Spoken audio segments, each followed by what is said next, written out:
So, welcome everyone.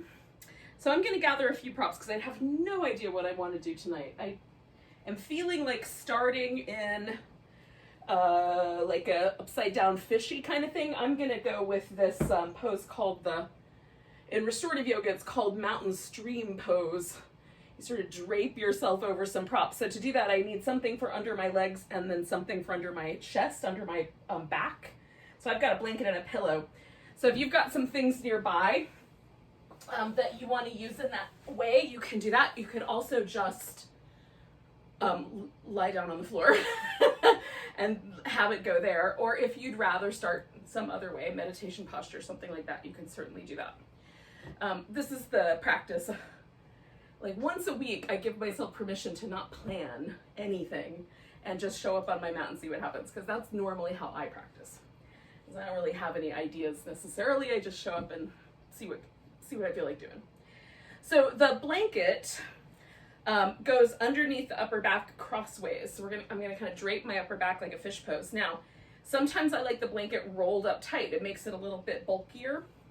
And then another way to deal with it, especially if you have a really thick blanket, is to only roll up. Like you could roll up just part of it, and then the rest can go kind of either under your shoulders or under your upper back, or under your hips, like whichever direction you point it at. So a little bit looser, like if you just roll it 2 or 3 times, you'll get a flatter surface, and that might be more comfortable. So just depends on how your body responds. This is gonna go just beneath the bottom edge of my shoulder blades, and above the bottom of my rib cage, so somewhere in that little center of my back area, and this goes over the legs. So to do this mountain stream pose, I have to start by getting myself in position. Now the armpits should be above the line of the blanket or pillow, whatever you're using. You have those little skinny pranayama bolsters, they work really well too. So that there's like a little lump, like there's a lift happening right there, kind of where the bottom of the breastbone is. And then the legs have something that they're going up and over. So there's a little bit of a bump right under the knees or under the thighs. So I don't know if you can see this notion of water rolling over rocks, but there you have it. Metaphor pose. But essentially what we're doing is fish pose, right? Except that the legs are a little bit supported, so the hip flexors are more relaxed. With the fish pose, you anchor the legs into the ground, and you're using the hip flexors to help suspend the torso off the floor so that the head is held in this kind of backwards position, just barely grazing the floor. But in this case, we're trying to relax. So we're giving ourselves this kind of impression of the fish pose, but with completely relaxed muscle. Now, I like it on days when I've been sort of hunched over the computer a lot, or anything for that matter. If I've been feeling sort of Gollum-esque, this is a nice, and any of the ones that are sort of in this camp, there's lots of beginnings that I use that are sort of similar to this.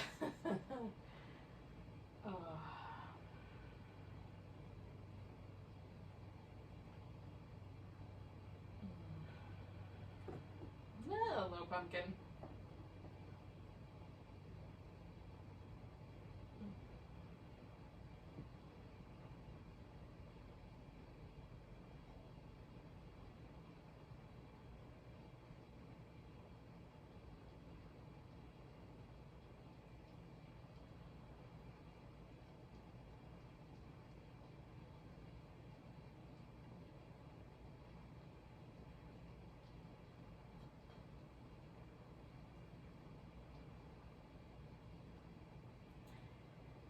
I'm going to stay like this for probably another, 6 or 7 breaths.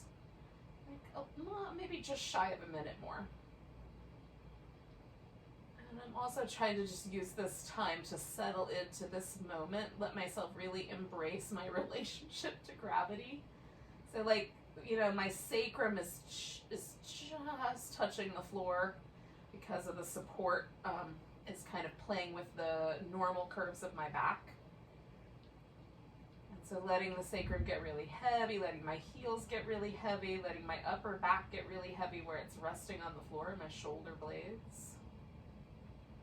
And then, of course, the back of my skull.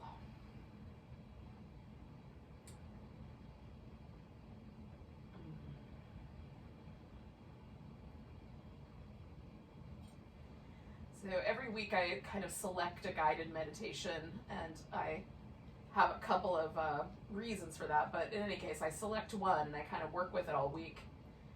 And this week's guided meditation was sort of in this notion of settling or embracing the present moment to such a degree that it sort of reciprocates. So embracing the relationship to gravity, and trying to see if you can feel this kind of such deep support that is granted by being held on the earth, that we can then sort of lighten up a little bit, right? So we can experience some sense of this kind of support and light relationship, right? So in any case, I'll probably reference that a few more times, but that's kind of the beginning. So I'm going to start coming out of this in a couple of breaths, but the first thing I'm going to do is take this blanket out from underneath me, and then I'm going to return to my back. So if you're super ready to do that, you could go ahead. I'm going to probably do 2 more breaths because I'm still sort of enjoying this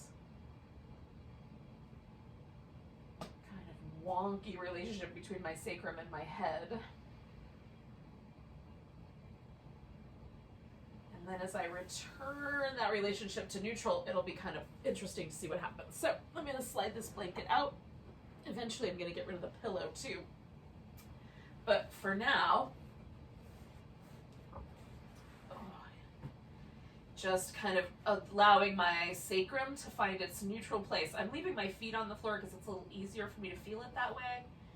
My legs are longer than my torso, and they tend to kind of pull on my pelvis a little bit. So this is an easier way for me to really just experience the relationship that my spinal column and its attached bits, right? So the skull, the spine, and then the pelvis, which is, those are the bones directly in touch with the spinal column.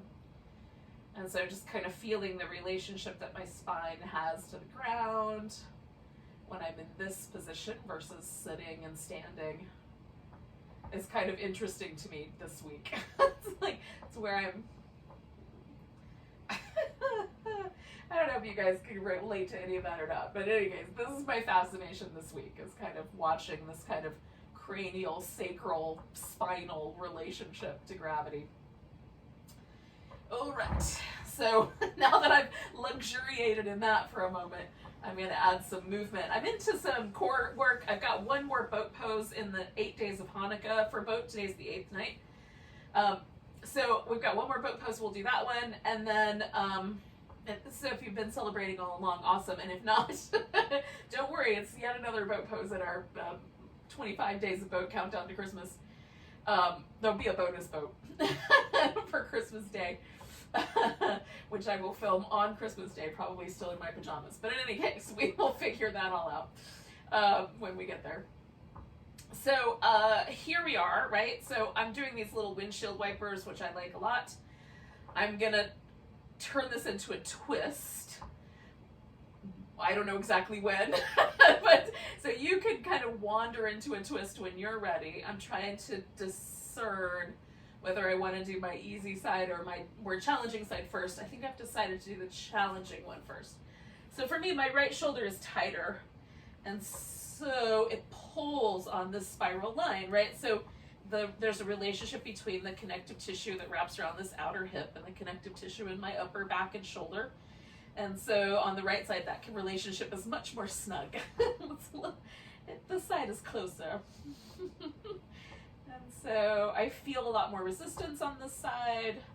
Usually I save this side for last, so I kind of unwind the other side first, but tonight it felt interesting to do this side.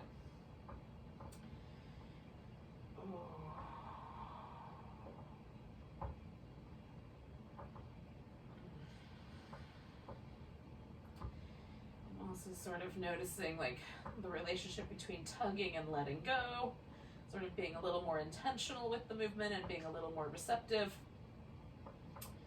Oh, that's the kind of yin-yang relationship, really.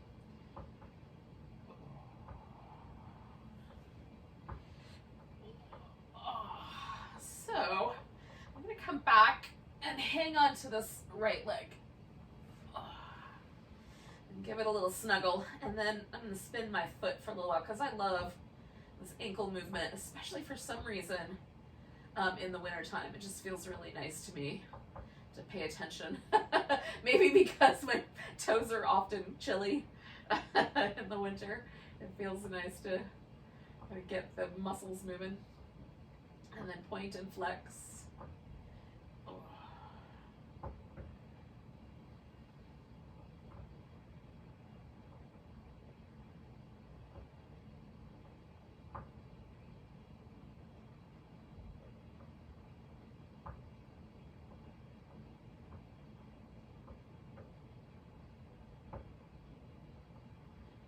right. Now, I'm going to extend my leg. Now, for me, it's fairly easy to still hang on to the leg and extend it into the hamstring stretch, but that may not be so easy for you, so you can certainly let go of your leg, or even hold on to like the big toe instead of the back of the thigh if you want.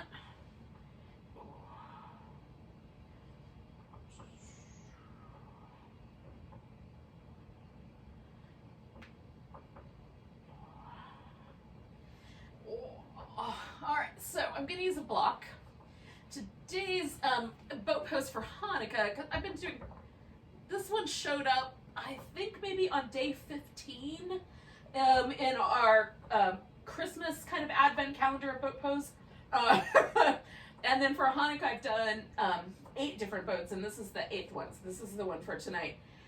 So if you may have already done this one if you've been following along with a longer boat pose trajectory, but in any case, boat pose calendar. But in any case, it's sort of based on the full boat. So we're going to curl the shoulder blades up off the mat. And if I hold a block in my hands, because the block has some weight to it, especially this block is pretty heavy, it makes it a little more challenging.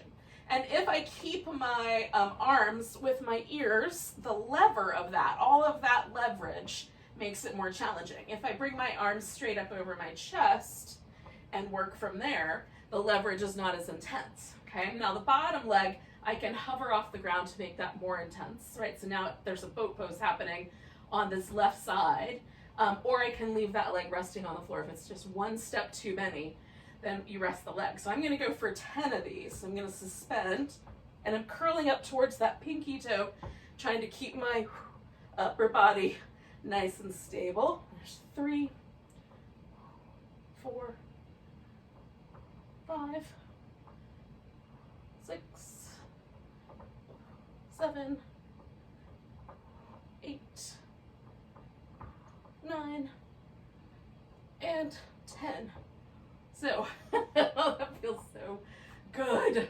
The reason I love core work is because that, right?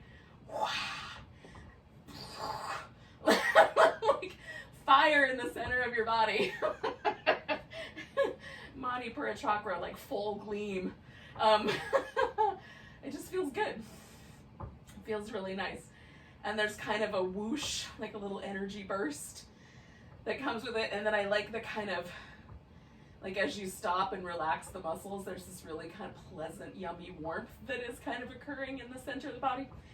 I'm pretty certain that if you ever got caught in the snow, you could probably like boat pose and get all toasty and warm.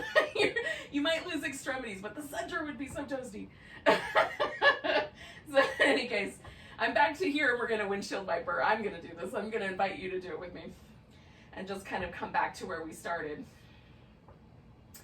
And I still can feel a difference down one side of my body.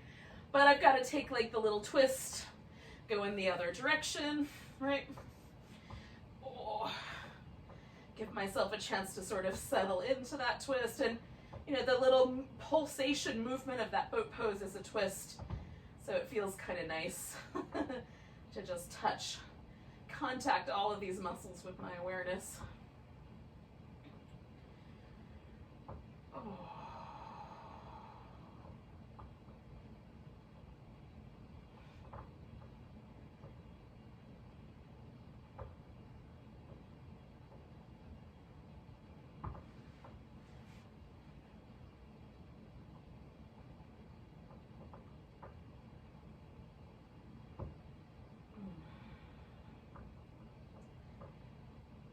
think I've got 2 more breaths here.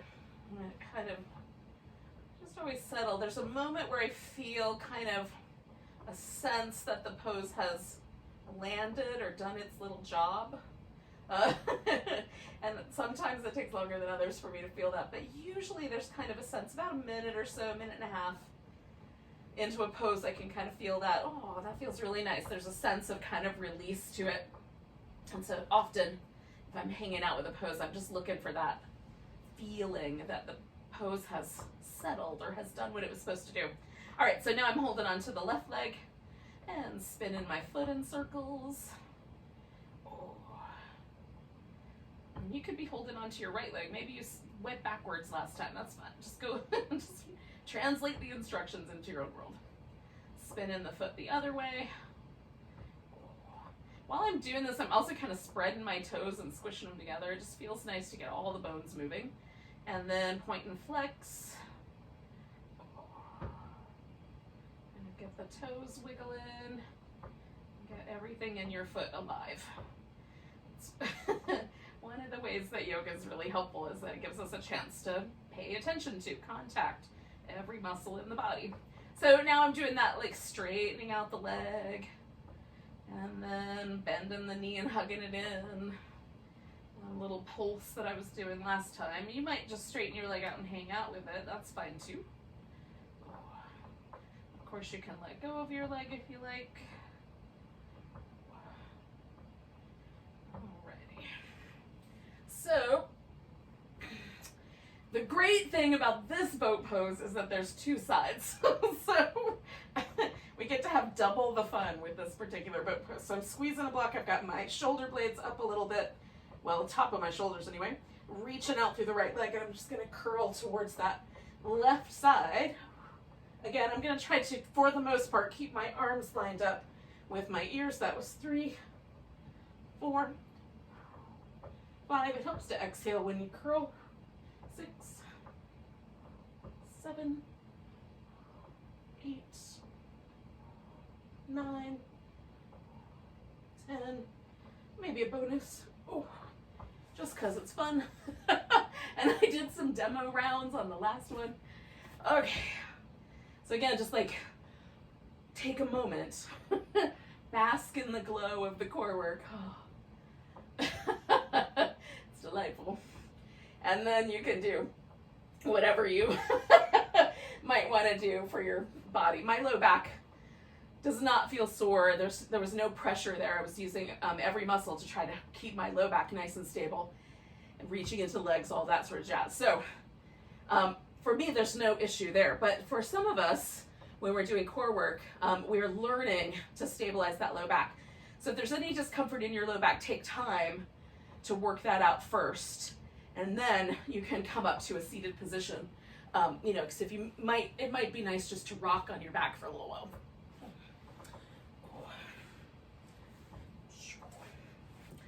And then once we get to a seated position, you could sit up on a blanket or up on a pillow if you want to. You could sit between your feet. I'm just going to do some neck and shoulder stuff. And so cross-legged sitting position is the best one for me, but for you, pick one. So drop my chin. And I'm just going to loll the head up and over and back. And then up and over and back.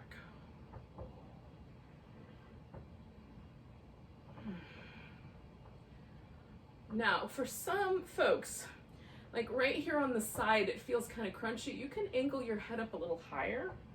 You don't have to just, you know, loll it around. You can sort of change the angle to prevent any crunchy sensation. All of us have different kind of relationships with our discs and the muscles along the spine, right? So muscles that control various things is what I'm after. I'm not after trying to torture the discs in my back. Now, luckily, that's not usually a big issue, but if it is, or if it ever becomes that, then I'll change things. Okay, so now I'm just exploring these muscles that connect to my skull, to my spine, and that are largely responsible for the movement that I have going on right here. And I'm doing this just in slow motion because I can feel some tension. I may have slept in a really funky position, and so I've got some stiffness, some soreness a little bit on one side more than the other.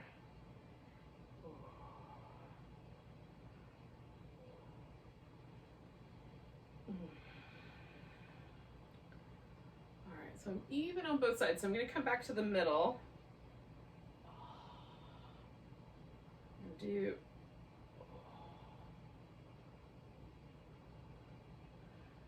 really slow motion Stevie Wonder moves. One of the things that I find really fascinating is watching how people use their bodies. Like, it's just really interesting to me to watch how dancers move their bodies, to watch how musicians move their bodies when they play. Because, you know, our bodies are kind of inherently connected to rhythm. There's a heartbeat, there's this kind of rhythm of our breath coming and going all the time. And it, you know, just it feels like I can't hear music and not start moving. And Stevie Wonder's moves, in particularly the way he moves his head when he sings, are so iconic and so interesting, and they feel so good. So I'm not in any way making fun of him. I'm really just trying to emulate him a little bit, because I think he must have like the most supple neck muscles because of the way he expresses rhythm with his neck. It's just beautiful. Ray Charles did it from like his whole upper body, right? So you could do that one too. Kind of more in the shoulders. That one shows up for me sometimes with cobras, like moving the shoulders in rhythm. Speaking of shoulders, kind of jiggling those around a little bit feels nice.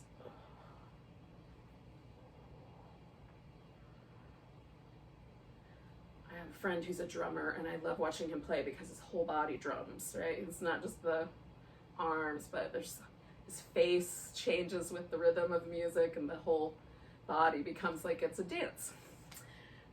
It's very cool. It's very cool to watch. All right, so I digress. I've been just goofing off with my spine while I'm chatting you people up and telling you stories. So now we're gonna come around to all fours. Oh, and take a few moments and just continue that work with the spine. Now, this is going to eventually turn into downward dog. I have a feeling. So if you want to go directly to downward dog at some point, you can. I'm going to do a little low lunge series. But before I get to that, a little relationship, just kind of loosening everything up and getting in touch with my back body. Oh.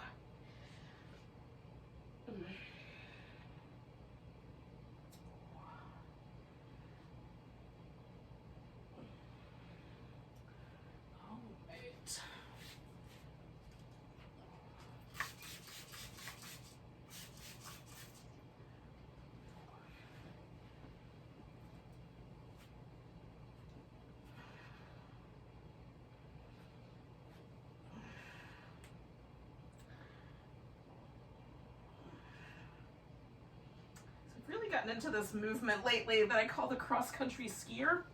It's like a little wider version of down dog. And then you just sort of ski over to one side and ski over to the other side. Just straighten out one leg, bend the other, and then sway. Just let your body weight go with the bent side. I don't know why I love it, but I do. Like it in down dog, I like it in a forward bend. Alright, so you can step your leg forward. I'm just going to bring one knee to the ground and then step the other leg forward. And for a second, I'm going to keep myself sort of on a diagonal and a little bit low. I'm going to eventually involve blocks here because I have them. If you don't have blocks, you can come up onto your fingertips or just stay lower, right? So my torso is aiming like at a 45-degree angle in relationship to my front leg. So leaning my hips into the lunge to whatever degree they feel like going into it, and then leaning backwards away from that lunge, but with the torso being at this kind of 45-degree. Eventually I'm going to swing it around the other way, but for now, so I'm going to get the blocks involved and come up a little higher.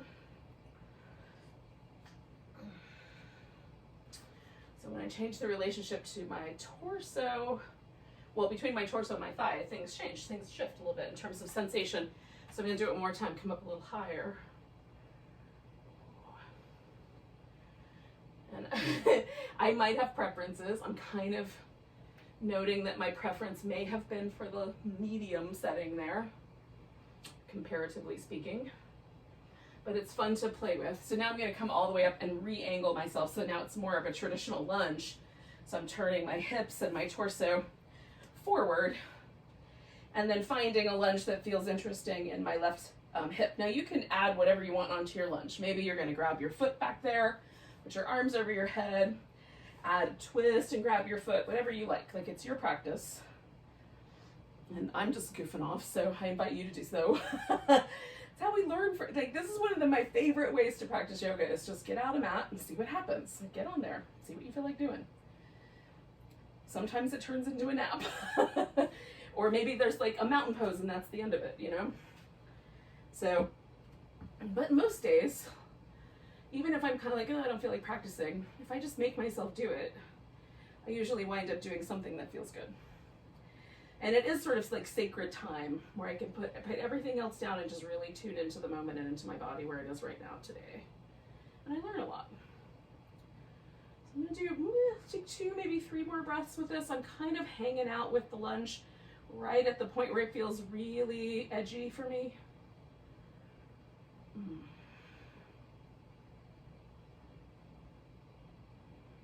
I think it's 1 more breath. One of the things for you, because you're not, you know, you're unique and maybe your timing and my timing are not necessarily even, is notice, like, when I just said, okay, I'm shifting, like, did you go, oh, just 1 more breath? Or were you ready to shift 3 breaths ago, right? And it's okay to honor your own timing, but it's also interesting to not do so and watch the response. You learn just as much from not always following your instincts, if that makes any sense. And then next time you follow your own instincts and see if it works out better. So now I'm just kind of working with this hamstring stretch. I'm leaning over my front leg. I've taken my hips back a bit. Trying to decide if I want to sit down for the gate pose, but I think the answer to that tonight is not yet. So I'm going to take this right leg back, give it a little shake because that feels good. Actually, I'm thinking some circles would be nice. Pull it in and circle it up. And put that one down, bring the other one forward.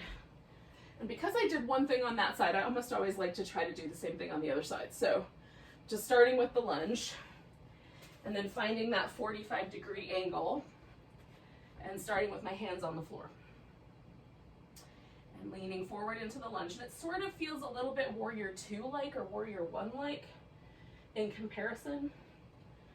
In terms of the relationship the hips have to the legs. Doesn't feel quite as much like a lunge. It's interesting.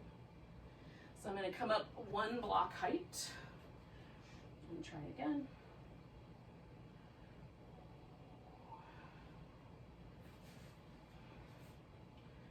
And then another one. And try again.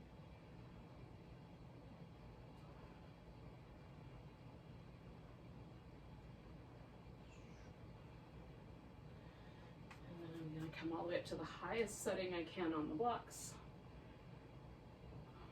It's very different on this side compared to the other side. Still interesting, but very different. All right, so I'm going to do 1 more of these little pulses, and then I'm just going to find myself in the lunge, you know, more traditionally oriented to the front.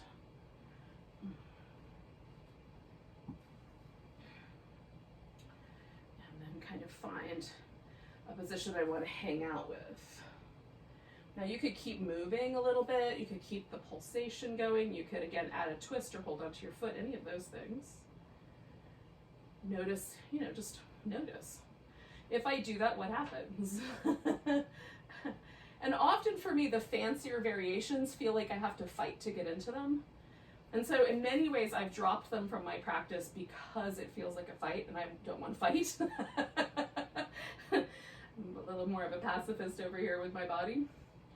But maybe at some point I might change my mind about that, and it will become, instead of being a fight, it will become an opportunity.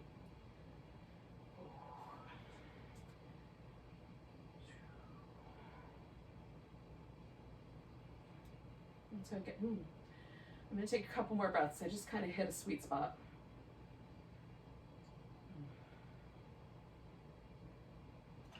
And then I'm going to back myself up. And again, if you want to stay longer, you can honor that instinct. You can come with me. You can, maybe you already left. It's possible too.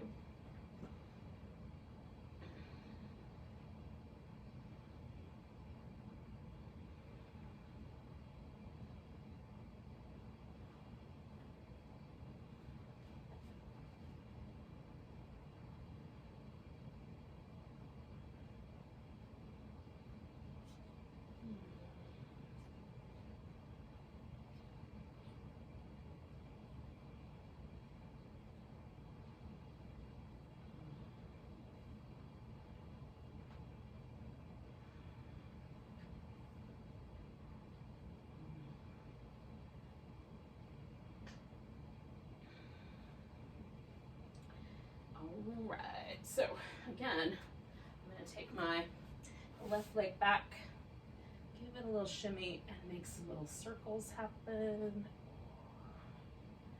Just kind of bringing the knee in towards the armpit. Ooh. All right, I'm feeling some child's pose coming on. You might want to go back to down dog or something else. You can do as you like. Oh.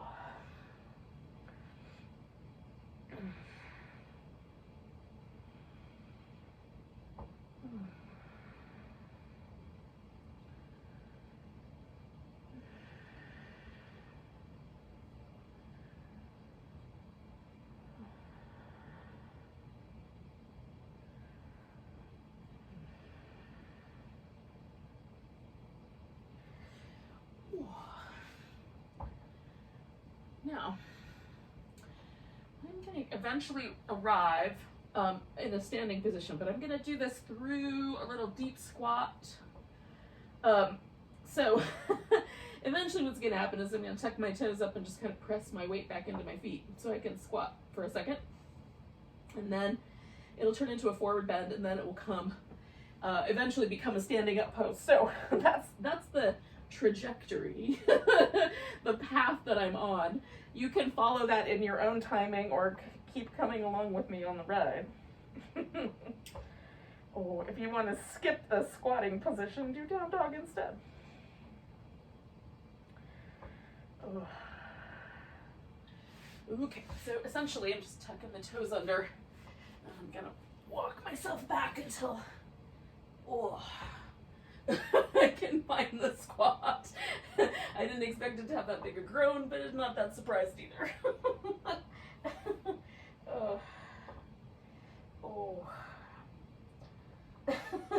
Some days, y'all. And then turn it into a forward bend. That one was not a big surprise.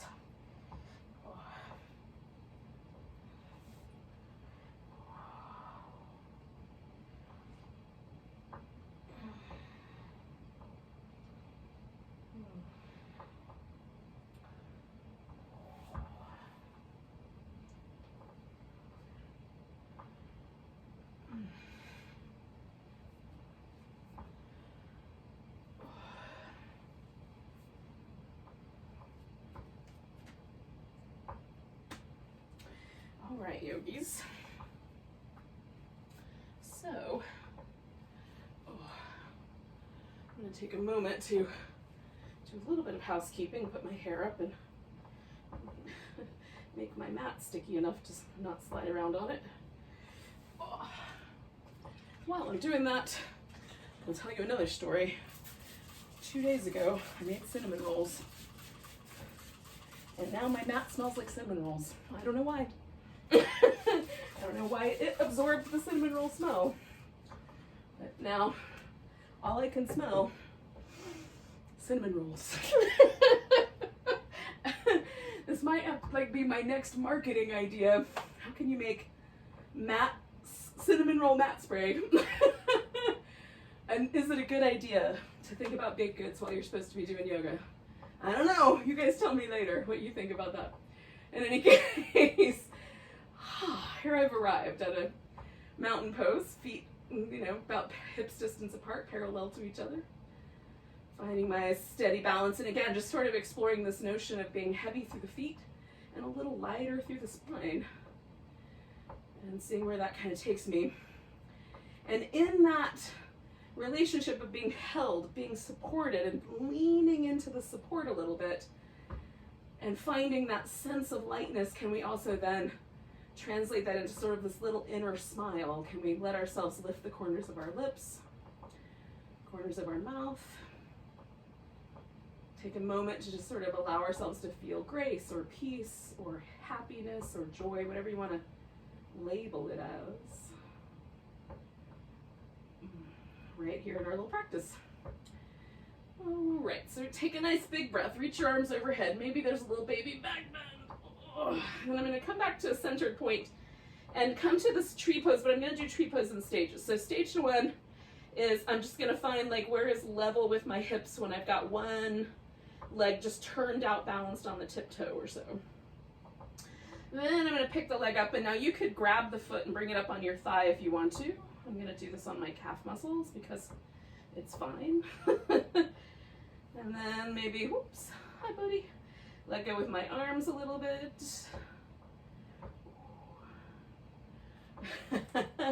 Fall over, catch it again. And then can I find this notion of like resting in gravity while I'm this wobbly?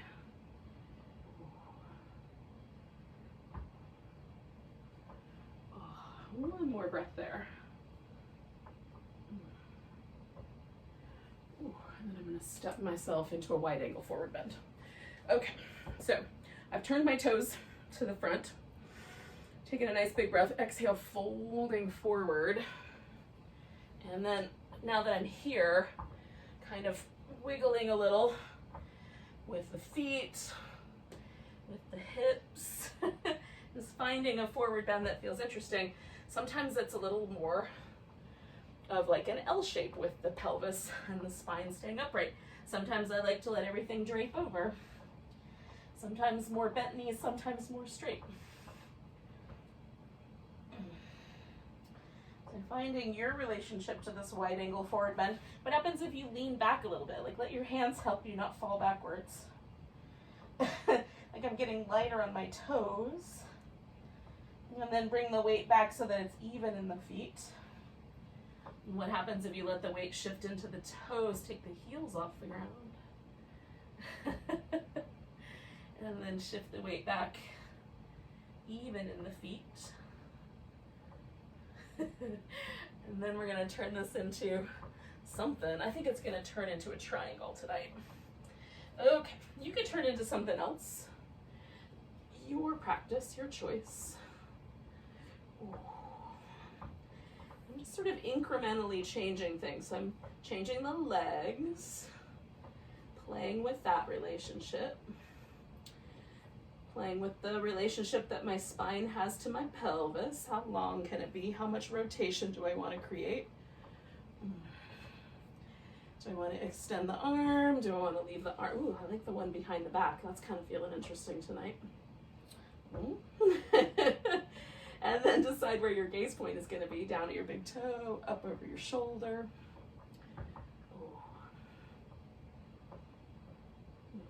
What happens if you spread your toes out? And again, so can I find this like reciprocal lightness in this pose because I'm sort of engaging a little bit with gravity, pushing my feet down into the mat and using the leg muscles, not I'm not, you know, stiffening my knees per se, but like every muscle sort of engaged and present. It's pretty cool. I like it. And then I'm going to take this and turn it into a half moon balance. Because it feels fun and it's sort of star shaped. And that feels kind of fun. And then bringing the knee in, putting the foot down, finding my way back to a mountain pose. Now, if you are a vinyasa lover, sun salutation lover, you could throw a little sun salutation in right there. Jump back or step back, do a plank, lower down, come into a back bend, go back to down dog, come back up to the top, and then join me here. And if you already were here, wasn't that fun? Just paying attention. There's a yoga nidra practice, which is a guided meditation where you just imagine yourself doing sun salutations in different yoga poses. Trying to imagine them so vividly that it's almost as if your body did them. I don't know if it works the same. Reach the arms up, but it's fun. And finding, again, so I'm going to start with that sort of like first increment of tree. I'm just externally rotating my right leg, putting the weight in the left leg, trying to find the relationship to gravity that feels stable and also light. And then bringing the leg into the tree and maybe letting go with the hands or keeping them together. Making a choice about that.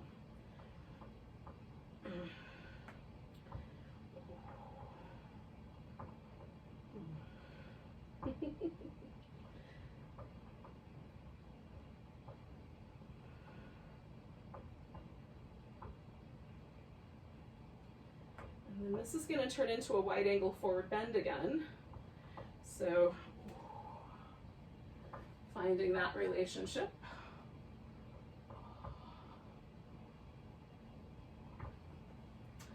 And again, what I'm really interested in is just like for me, this is what I'm interested in, is like what are the little details and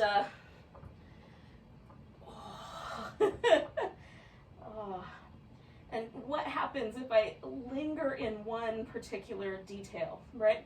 So finding the little options. So I lean forward, I feel the weight shift into my toes, take the heels off. There's a particular relationship that my muscles have.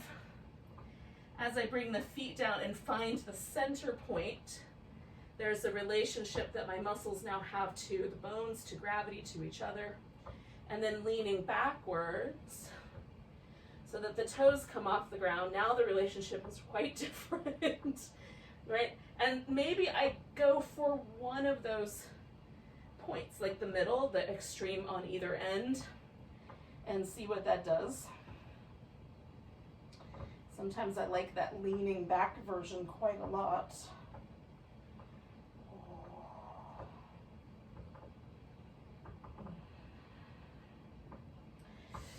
And then we're going to turn this into a half moon balance. Coming around, finding the right amount of support. Again,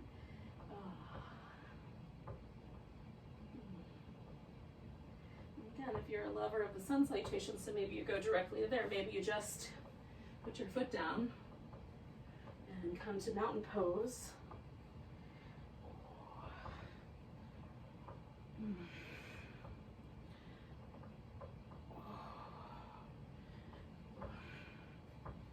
We'll just find it.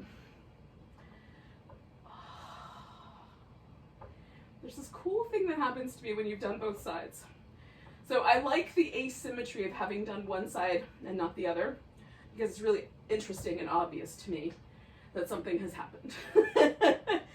And then when both sides are done, I don't feel that obviousness anymore. And yet there's always a sense of like a slightly lighter relationship, a little bit more energy,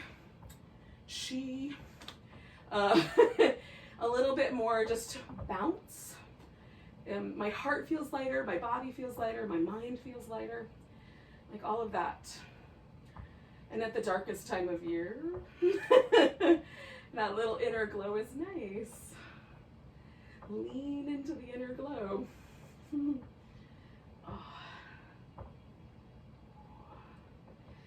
in a couple days, we'll celebrate the winter solstice, like that night where it's the shortest day, But then on the other side of that, then we start building the light back up, right?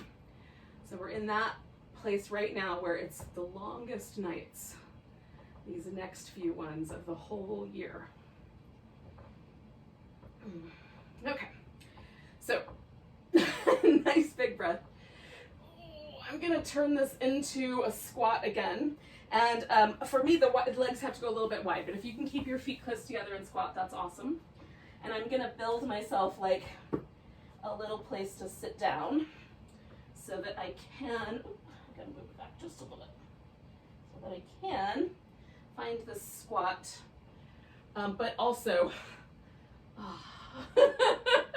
like, enjoy the squat without too much trouble for my knees. So if you've got some place to sit, maybe you don't have yoga blocks, but you have a pillow or you have like a step, you know, there's a staircase nearby, you can sit down on a step, or even, you know, like a little ottoman or something like that, where you just get into this sort of squatting position.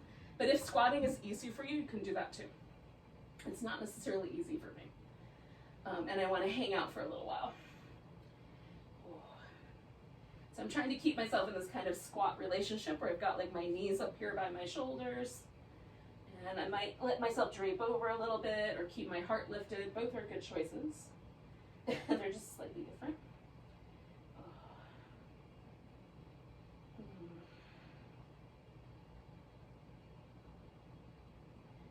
Now this is eventually going to turn into sitting down again. So if you've reached a point where you're like, I'm ready for it to turn into sitting down, just sit down, it's fine. You can do that whenever you're ready. I'm going to hang out probably for 3 more breaths. It's feeling like about 3.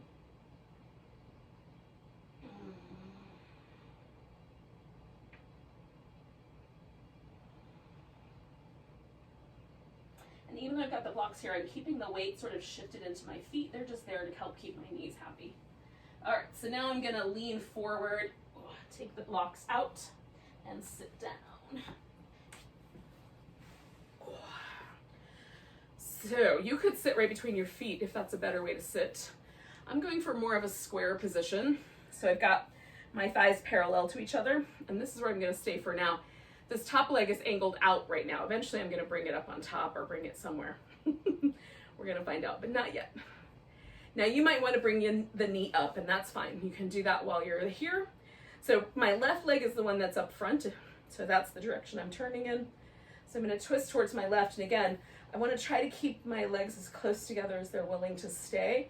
I'm going to use my hand around the outside of that knee, get a little taller, only turn as much as I feel like my pelvis is staying balanced. As soon as I start to feel my right sit bone coming with me to the left, I'm going to back off just a little bit in this lower part of my back. Upper part of my back, I'm going to see if I can twist around a little bit more. I'm letting my head go whichever way I want to go. I think forward today. Oh, nope. Both are good. Maybe a movement between them. Oh, that's the ticket. Oh.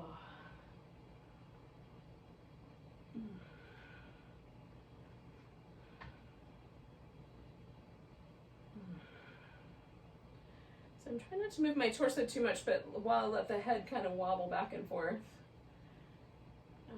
And then I'm going to bring my torso away from the twist and now go a little deeper into the hips. So you could stack your knees on top of each other. You could roll onto your back. I am going to stack my shin. You could do it on top. That feels nice to me. It feels a little bit better to shift it slightly forward so the bony part of my ankle doesn't touch my flesh. Of my poor little inner thigh. This area right here, this little pocket on the inner thigh is so sensitive for me. And that may not be true for you. It didn't used to be true for me, but now it really is. So any pressure there feels like too much. There it is. It just feels like a lot. It's intense. There's probably something I should check into, but there you have it. I'm just going with it as it is now. I've leaned forward a little bit. You might find that sitting up straight or even leaning back is better for your hips.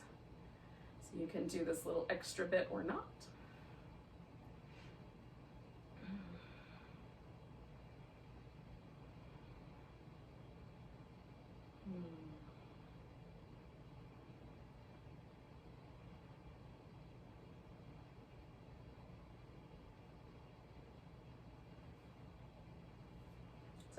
hybridize this just a little bit. So I've turned towards my left knee and I'm just folding over that side. There's a little bit more spiciness in my hip here when I do that. You have to kind of figure out like what's the right amount of spiciness, and that's all on you.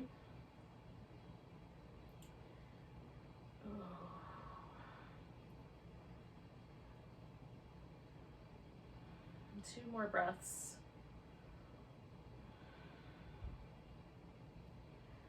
And then come on up. So we're gonna take this leg in off the top, right? And then stretch that guy out to the side.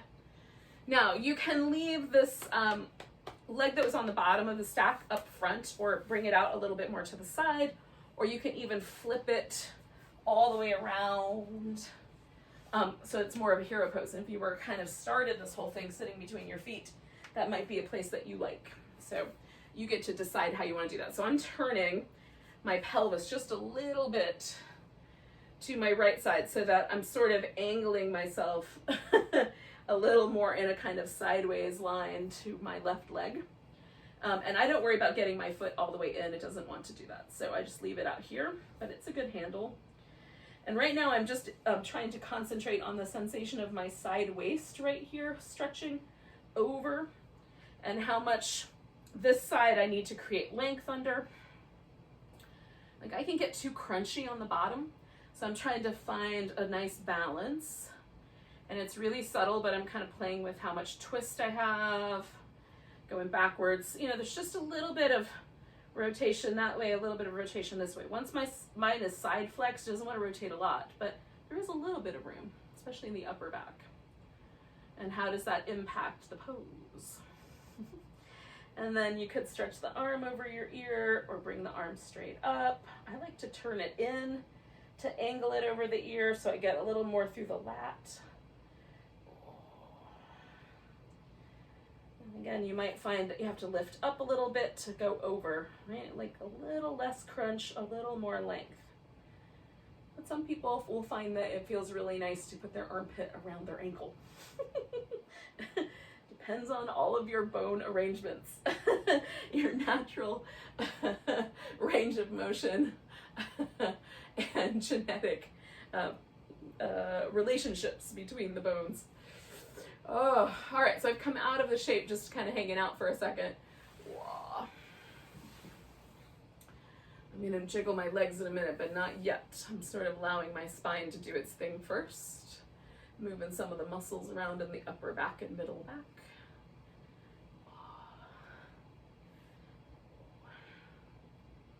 Okay.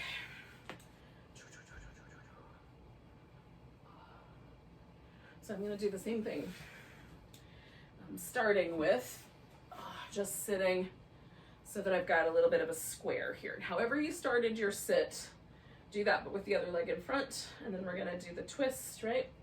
So we're going to add that on. And again, I find the lower part, it's like there is a point where I can feel the hip try to come forward to help with the twist. And I pause there, get a little taller, try to concentrate the twist in my upper back. And this is my more challenging direction, so it doesn't go around as far.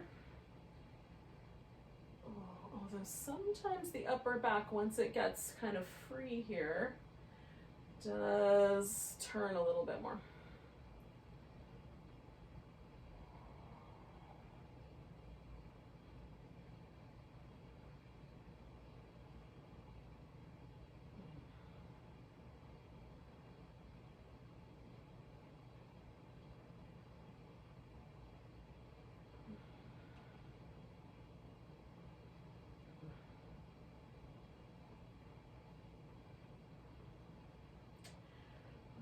So I'm going to come around out of the twist, and I'm not quite ready to go forward with this other pose yet. Just going to allow the muscle in my torso to kind of soften, things to shift, and then I'm going to bring the legs in. So again, whatever version of the one leg on top of the other that you did last time, do this time. And again, you might lean back a little bit because that feels better. Maybe it's straight up and down. Maybe you lean forward. Maybe you put your elbows on the floor or your chest on your thigh or shin. Maybe it's the shin. Depends on how you layered your legs. And then just kind of settle in and see how the pose fits for each night. And again, this kind of relationship, sometimes with forward bends, I tend to kind of unearth myself, right? And the pelvis like comes up. And so can I allow myself to sort of embrace the support that the sit bones and thigh bones are receiving from the ground, from gravity? And then let the rest of my body feel the lightness that is the kind of reciprocal relationship. Wouldn't it be a drag if you had to exert a ton of effort just to stay on the planet Earth? Aren't you glad sometimes that gravity exists?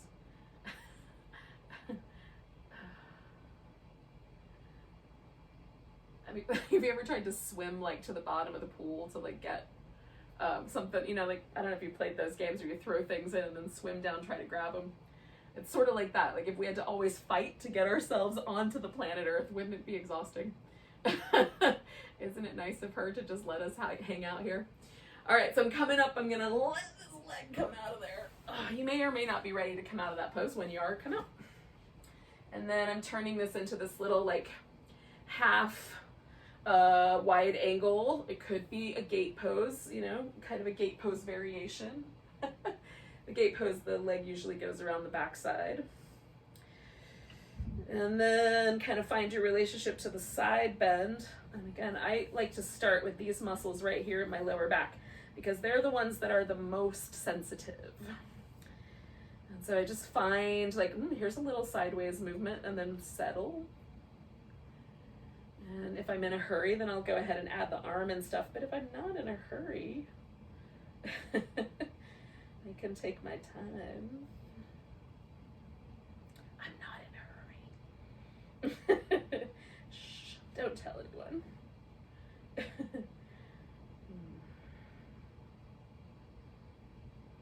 Oh.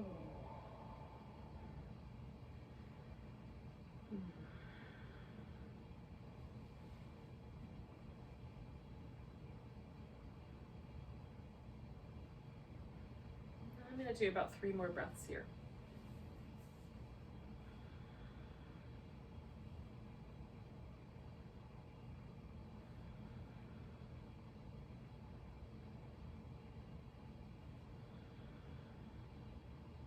Okay, hold on, I just got fascinated by something.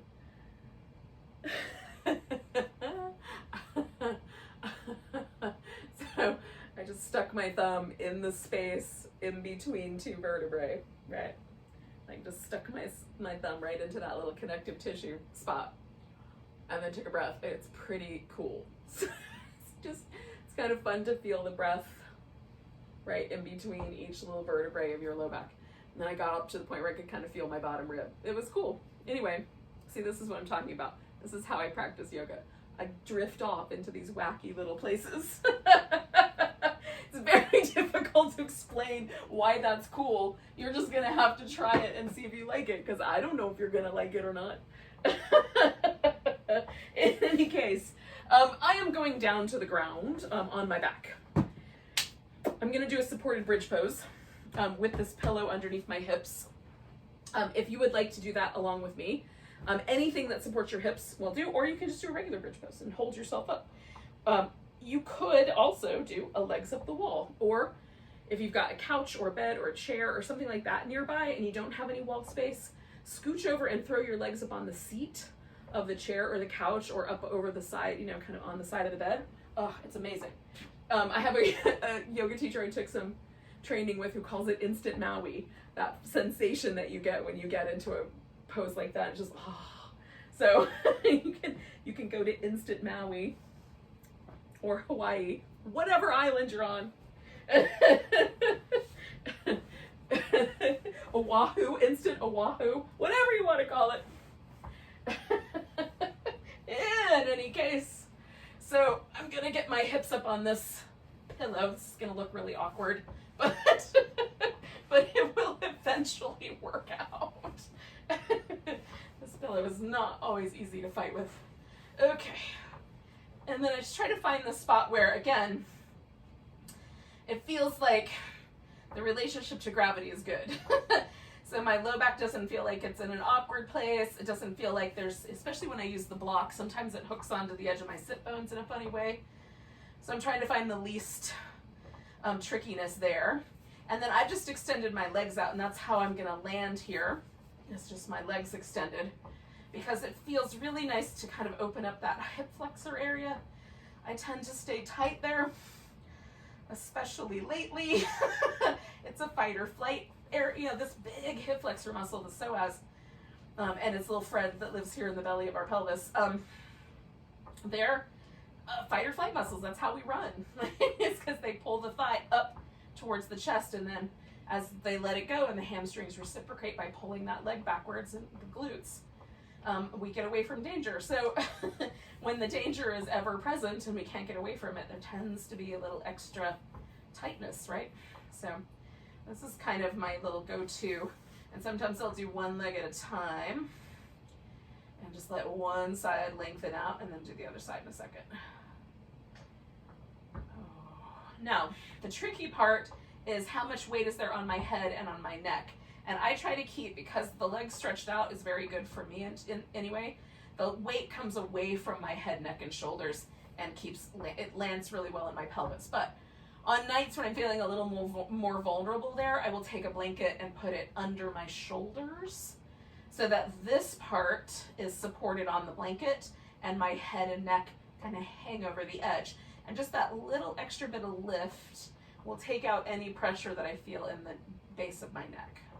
It's a sensitive area, especially as we get older. A lot of older ladies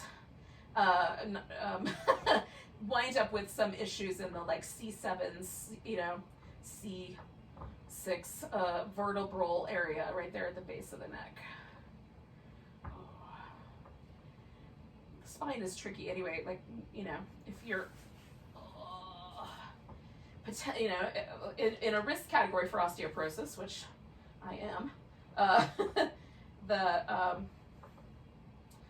our spine is particularly vulnerable to bone loss. How's that? Let me put it that way. And so that's one of the reasons I love core work so much, is because it in fact helps strengthen our spine. And when we do all these yoga poses where we're sort of working with our relationship to gravity and moving the spine in different ways, we are helping to keep the bone strong. You know, that's good. It's good stuff.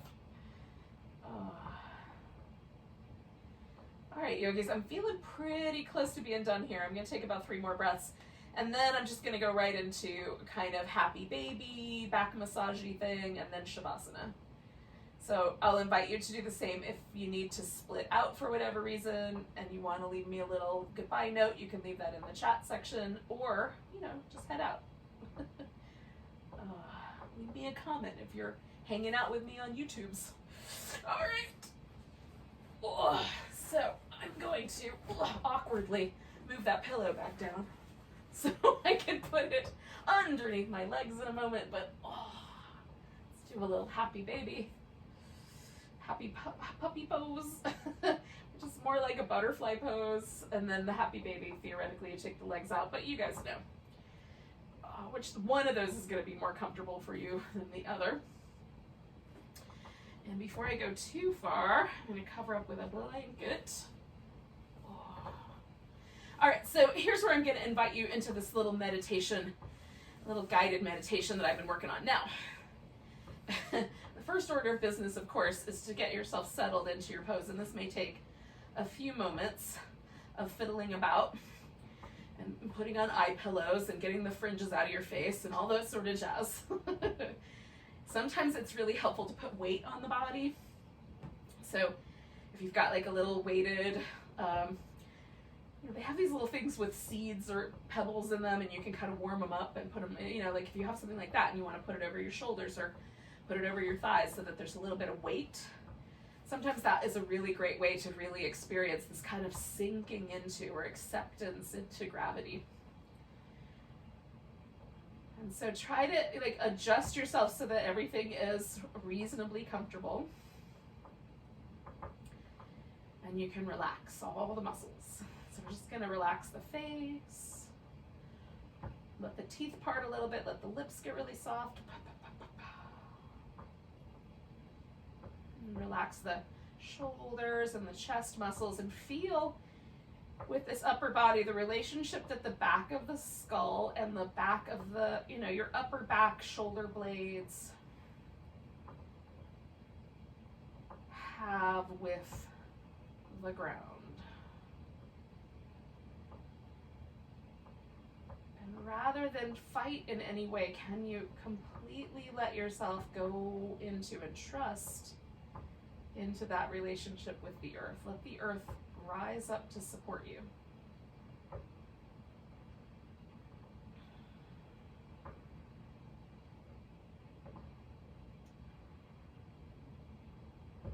And then feel your abdominal muscles relax. And notice the relationship that your pelvis has with the floor or with gravity. You might feel it like more towards the side edges, or maybe it is right there in the center of the sacrum. The kind of bottom of the sacrum touches the ground, or maybe it's the flesh of your buttocks that you feel more a relationship to the floor with. And just allow yourself to settle into that. Feel the support that your low back, pelvis, belly are all offered by the earth. Right? And feel it's almost like you're being cradled. Gravity's got you, bae. And then notice the relationship that your legs have with whatever support is under you, whether it's the ground or a pillow, and the heels.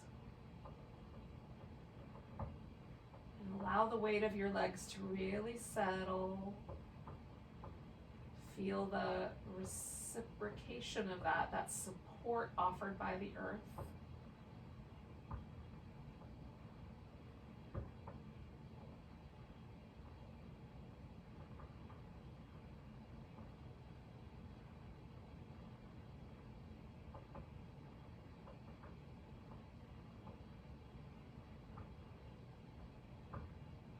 And then in letting go into the support, can you feel a sense of buoyancy that the rest of the body gets to enjoy?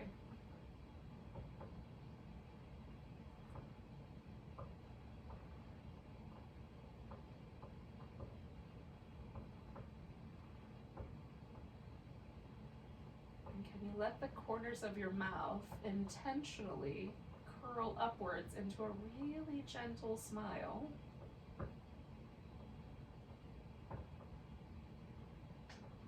And then let that smile permeate your whole being.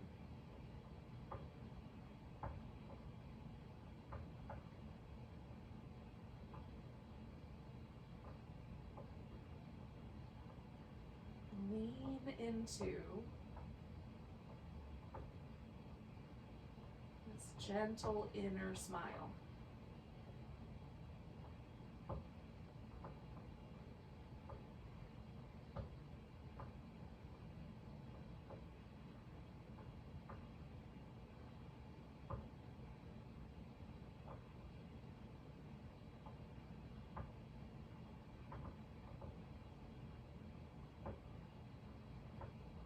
You can give your state of being a name. Maybe you can call it peace or grace or joy. See what happens if you name it.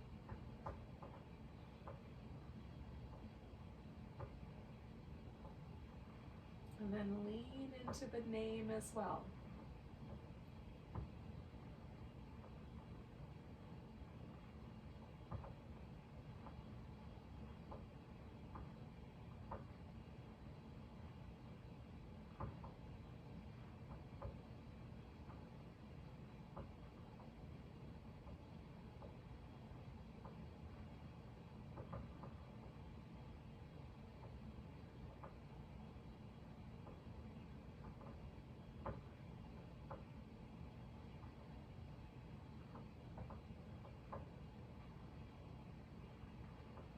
when we allow ourselves to pause all of the things that we're normally doing,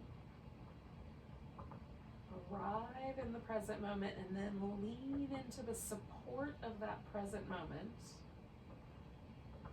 our natural state starts to emerge. And this inner smile, this whatever word you associated with it, I'm going to use the word joy, starts to percolate forward and comes up. That's our natural state. When we're not ruminating over the past or pushing into the future, the natural place we land, that's our natural state. So as you start to kind of wiggle and stretch and move and come to a seated position, can you stay in that little natural place?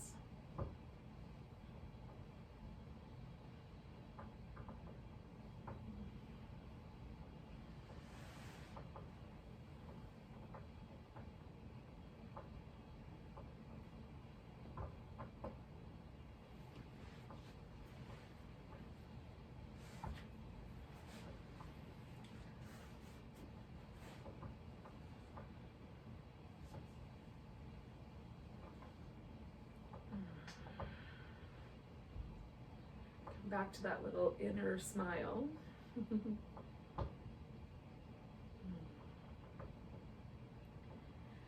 Give yourself permission over the next few weeks, the next 2 weeks, to lean into your kind of present moment beingness.